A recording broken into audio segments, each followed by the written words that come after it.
मित्रों, आपने अक्सर लोगों को बोलते हुए सुना होगा कि सब मोह माया है, लेकिन सत्य तो यह है कि इस तरह के शब्दों का प्रयोग करने वाले ही माया से परिचित नहीं होते। असल में माया क्या है या माया किसे कहते हैं, यह बहुत कम ही लोग जानते हैं।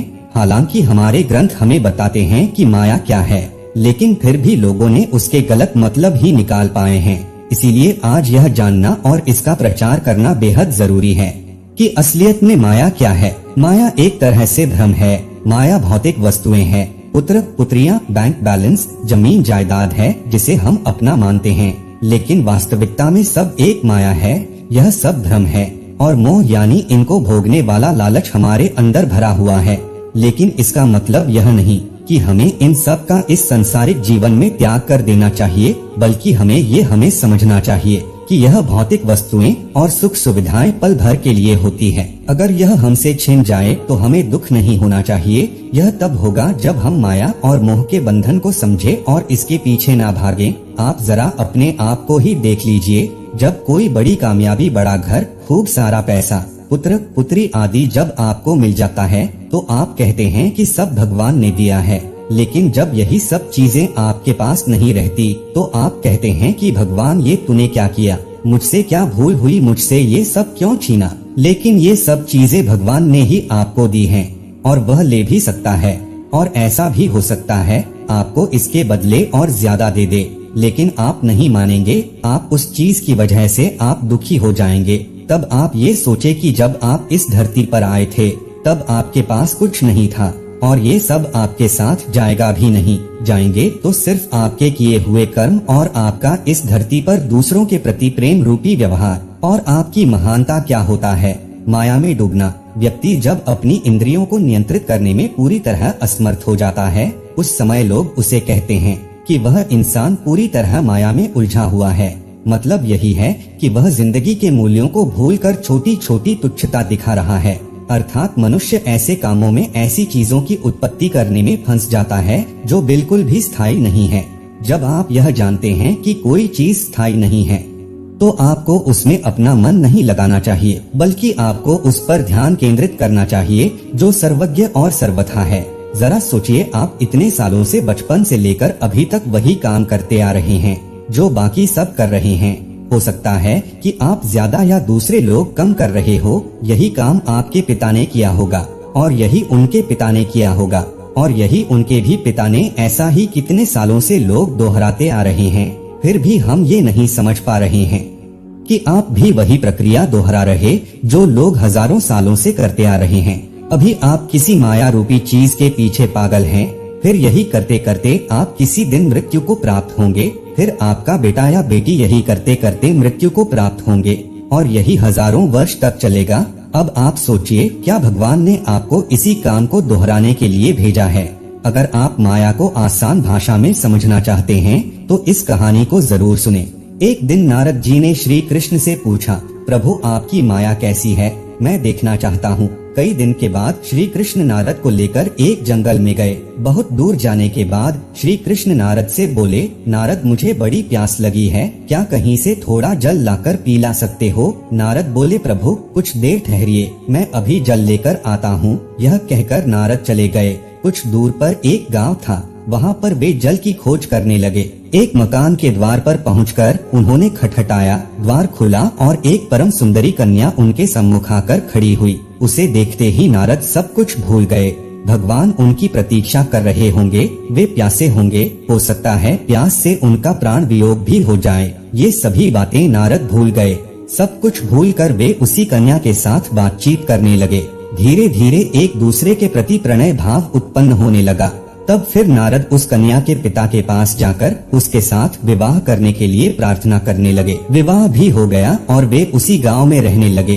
धीरे धीरे उनके संतति भी होने लगी। इसी तरह रहते रहते 12 वर्ष बीत गए। नारद के ससुर भी मर गए और उनकी संपत्ति के नारद अधिकारी हो गए और पुत्र कलत्र, भूमि, पशु संपत्ति, गृह आदि को लेकर नारद खूब स्वच्छंदता पूर्वक खुशी से रहने लगे। अंत में उन्हें यह बोध होने लगा कि वे खूब सुखी हैं। इसी समय उस देश में बाढ़ आई। एक दिन रात के समय नदी दोनों तटों को तोड़कर बहने लगी और संपूर्ण गांव डूब गया। मकान सब गिरने लगे। मनुष्य, पशु, पक्षी सब बहकर डूबने लगे। नदी की धार में सभी कुछ बहने लगा। नारद जी ये सब देखकर बहुत चिंतित हुए। तभी उन्होंने देखा कि उनकी पत्नी अपने 2 बेटों को लिए पानी की धारा से के साथ बहती हुई चली जा रही है। तभी नारद जी पानी में कूदकर एक हाथ से उन्होंने अपनी पत्नी को पकड़ा, दूसरे हाथ से 2 बच्चों को और एक बालक को कंधे पर बैठाकर उस भयंकर नदी को पार करने की चेष्टा करने लगे।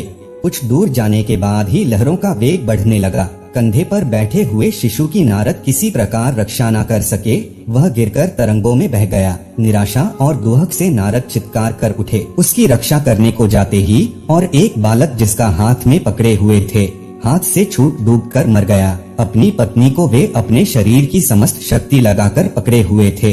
अंत में तरंगों के वेग से पत्नी भी उनके हाथ से छूट गई और वे स्वयं तट पर गिरकर मिट्टी में लोट-पोट होने लगे और बड़े कातर स्वर में विलाप करने लगे। इसी समय मानो किसी ने उनकी पीठ पर कोमल हाथ रखकर कहा, वत्स जल कहाँ है? तुम जल लेने गए थे, मैं तुम्हारी प्रतीक्षा में हूँ। तुम्हें गए हुए आधा घंटा हुआ। आधा घंटा नारद के लिए तो 12 वर्ष बीत चुके थे और आधे घंटे के भीतर ही ये सब दृश्य उनके मन के अंदर से निकल गए। यही माया है। किसी न किसी रूप में हम सब इसी माया के भीतर रहते हैं। माया हमेशा बदलती रहती है। यदि आप इसमें फंसे तो यह आपको आपके अनुसार ही नियंत्रित करना सीख लेती है। जैसे आज ज्यादा पैसे कमाए हैं तो खुशी का अनुभव करते हैं और वही कल कम पैसे कमा पाए तो व्यक्ति दुखी हो जाता है। यह दर्शाता है कि आप माया के जाल में फंस चुके हैं, क्योंकि व्यक्ति को सिर्फ अपने कर्म से खुशी मिलनी चाहिए और अपने प्रयास करने चाहिए। चिंता करना भी स्वाभाविक है, पर सब कुछ होते हुए भी और की इच्छा रखने के लिए रोना तो दुर्भाग्य ही होगा। आपके जीवन की अस्थिरता का मुख्य कारण क्या है, आपको यह समझना बेहद जरूरी है, क्योंकि ऐसे कुछ कारण जो आपको प्रभावित करने में लगे हैं वह माया में लिप्त होने के संकेत हैं।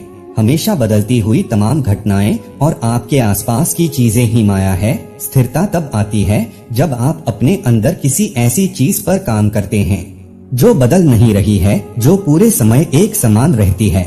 इसे माया के जाल से बाहर निकलना कहा जाता है। यूँ तो लोगों ने माया शब्द के जाने कितने ही अलग अलग अर्थ निकाले हैं, जिसमें से एक और प्रमुख अर्थ है कि माया जिसका कोई रूप है, लेकिन जब आप उसे पकड़ने की कोशिश करते हैं तो वह आपके हाथ में नहीं आती है। दुनिया में सब कुछ ऐसा ही है। आपको कोई चीज बड़ी सुंदर लगती है, आपको आकर्षित करती है, आप उसके लिए तड़पने लगते हैं, यहाँ तक कि यदि वह नहीं मिलती तो लोग आत्महत्या भी कर लेते हैं। लेकिन सत्य इन सब से परे है। सत्य यह है कि माया बदलती रहती है और जब आपको कोई ऐसी चीज मिल जाती है जिसे पाने के लिए आप बेहद जिज्ञासु थे, तो बाद में वही चीज आपको खराब लगने लगती है। आपकी नजरों में उसकी कीमत कम होने लगती है और धीरे धीरे आप देखते हैं कि आपकी नजरों में उसकी सुंदरता पूरी तरह खत्म हो गई। तो इस बात का निष्कर्ष यही है कि वह माया है जो आपको आकर्षित करने का काम करती है, आपसे दूर रहकर आपको विचलित करने का काम करती है। और यदि आप उसे गलती से हासिल भी कर लेते हैं तो वह अपना रूप बदलकर किसी और वस्तु में समाने लगती है और फिर आप उसके पीछे लग जाते हैं। जो कुछ भी आपको विचलित करता है, भले ही वही कोई चीज हो या इंसान, तो आपको यह समझना चाहिए कि यह माया है और इसका काम आपको आपके मूल लक्ष्य से भटकाना है। इसके अतिरिक्त माया आपको कोई संतुष्टि नहीं देगी। यदि आप ऐसा सोचते हैं को कोई महंगी गाड़ी लेकर आप खुद को संतुष्ट महसूस करेंगे, तो यह आपकी सबसे बड़ी गलतफहमी है। इसी प्रकार यदि आप किसी महिला को पाना चाहते हैं और आपको लगता है कि वही आपके जीवन में आएगी तो आपको संतुष्टि मिलेगी, तो यह माया है और यह आपके जीवन को सबसे बड़ी भूल है। हर वह चीज जो आपको अपनी तरफ खींचती है, आकर्षित करती है, आपके मन में उसको पाने के भाव बनाती है, वह सब माया है। ना ही उस चीज से संतुष्टि मिलती है जिसके आकर्षण की तरफ आप भाग रहे होते हैं, वही तो माया है। तो मित्रों, कैसी लगी यह जानकारी कमेंट में जरूर बताएं।